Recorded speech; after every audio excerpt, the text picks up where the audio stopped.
Hello guys, good morning. Dahil maaga pa, mamamalingki tayo ng dadating ng pagkain ko sa aking trabaho.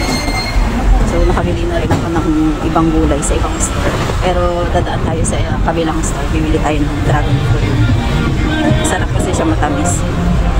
So, ang tawag dito ay pitaya or pitahaya or dragon fruit. Alam nyo ba, ang dragon fruit ay isang prutas na nagmula sa cactus na nabubuhay sa tropical at subtropical na lugar kagaya ng Asia at Latin America. Ayan, nagmamagaling na naman.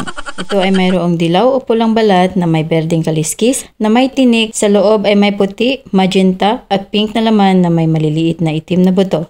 Naririto ang ilan sa benepisyo ng dragon fruit sa kalusugan. Ang una, ang dragon fruit ay nakakapagpalakas ng immune system. Mayaman ito sa vitamina C at fibers na tumutulong upang magkaroon ng malusog na pangangatawan. Pangalawa, tumutulong sa maayos na panunaw dahil ito ay mayaman sa fiber na makakatulong sa maayos na digestion ng pagkain. Pinalalago o pinadadami nito ang probiotics. Pangatlo, pinapababa nito ang pagtaas ng level ng glucose ng may type 2 diabetes. Ayon sa mga pag-aaral na ang glucose na makikita sa dragon fruit ay tumutulong na makontrol ang level ng blood sugar ng mga pasyenteng may diabetes. Pangapat, hinahadlangan nito ang pagkakaroon ng free radicals na sanhi ng cancer. Ang prutas na ito ay mayaman sa mineral at fiber na tumutulong sa digestion. Toxic ingredients na humahadlang upang magkaroon ng colon cancer.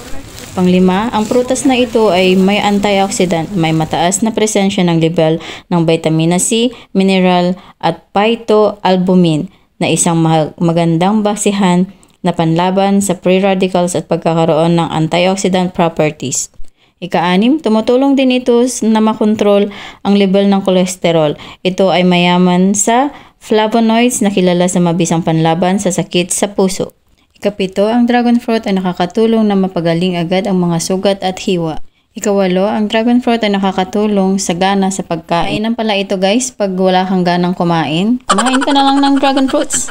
Ikasyam, ito ay nakakatulong sa maayos na paningin. Kung ikaw ay naduduling, din kumain ka ng dragon fruits. Pang-10, tumutulong sa pagbabawas ng timbang. Kaya kung ikaw ay very conscious sa iyong timbang, ayan, kumain ka na lang. Ika-11, tumutulong sa maayos na memorya. Kaya kung ikaw ay makakalimutin, kumain lang ng dragon fruits. So, ayan na lahat guys, ang pwedeng benepisyong makuha natin sa pagkain ng dragon fruits. Kaya, isama nyo na sa inyong diet. Ito lang guys ay medyo may kamahalan pag hindi niya panahon. Pero sa may mga tanim dyan, diba, nakatipid na kayo. Aabot siya ng 3 taon bago mamunga pag kayo ay nag-umpisang magtanim ngayon. At kung may natutunan kayo sa aking video, don't forget to follow, like, and share. Thank you!